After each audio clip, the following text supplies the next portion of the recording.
2 members of parliament from Kenya, Honorable Wanjala of Budalango constituency, Honorable Ochanda of Bondo constituency, came with their county representatives to complain about the UPDF brutality on the lake in the Kenyan waters.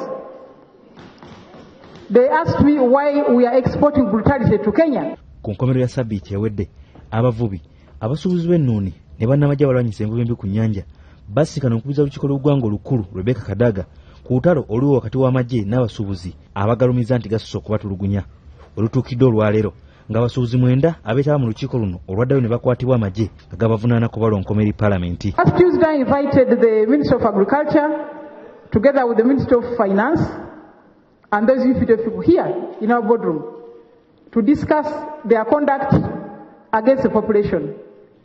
When the people went back, 9 were arrested for coming to Parliament. They were arrested for having come here to speak.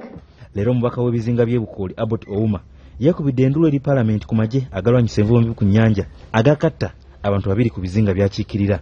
And these people have become extortionists.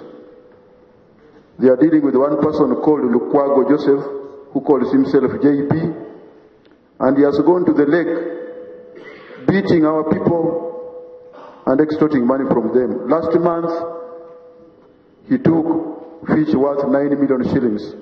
Ono abadde ng'akubye ejjinja mu njuki era omukuza olukiiko lw'eggwanga olukulu atandikidde kulangira baminisita naddala b'ebyokwerinda okuli Adolf Mwesigye n'omumyuka we Lieutenant Colonel Bright Lwamirama abalemereddwa okuvaayo okunyola ku bikolwa by'amagye ku nnyanja kati kumpi emyezi 6. Where would the Ugandans go? And the Minister of Defense has failed to come to answer on the vehicles grabbed which are in Nakasongola for the last 3 years from the fishing community. He has not come. Madam Speaker, the issue of UPDF burning houses from those islands does not only end on hearsay. We have seen this on TV.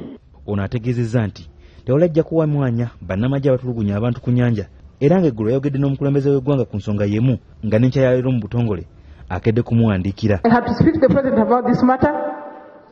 We cannot continue. We cannot continue brutalizing the Ugandans because of exporting fish.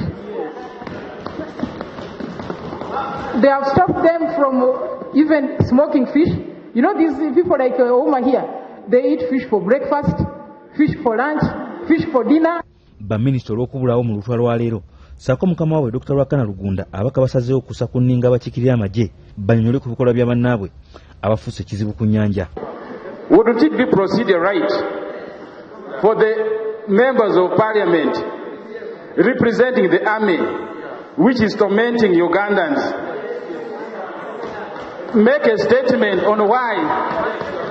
Kyokka nabo babadde balubatu era omu ku babaka bano Lieutenant General Ivan Koreta yanyonyodde ku lw'amagye wabula n'ategeeza nti bakama be basobola okunyonyola ku nsonga eno. To request the House through you, Right Honourable Speaker, that we get hold of our commanders from the ministerial level and the command of the UPDF itself to make a formal statement. Personally, I would not be adequate enough